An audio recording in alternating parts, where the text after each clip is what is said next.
Hi hello మనం pickles చేస్తామని తెలుసు కదా. ఇదిగోండి, వేరే వాళ్ళు ఆర్డర్ ఇచ్చారనమాట. చింతకాయ పచ్చడి, గోంగూర, టమాటో, పండు మిర్చి. ఇది చూస్తుంది గోంగూర అనమాట. అట్లే చింతకాయ పచ్చడి ఇది టమాటా పచ్చడి. ఓకే, ఇది పండు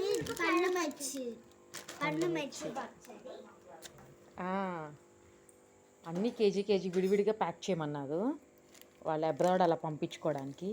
చూడండి, మనం కాటా కూడా కరెక్ట్గా వేస్తాము. కేజీ కన్నా 50 గ్రామ్స్ కన్నా కూడా ఎక్స్ట్రానే వేసామన్నమాట. గోంగూర పడిపోతుందా? పడిపోకుండా పట్టుకో. అది ఇలా పకిల్స్ ఒకేసారి ఆర్డర్స్ వచ్చాయన్నమాట. నువ్వు లే అక్కడి నుంచి మోడికాయ తింటూ. ఆంటీ వాళ్ళు ఇంకా సేపట్లో వస్తారు తీసుకెళ్ళడానికి. ప్యాక్ చేసాము, సో మీకు చూపిద్దామని పెట్టాను. ఎవరికైనా కావాలంటే కనుక మెసేజ్ చేయండి. Thank you, bye.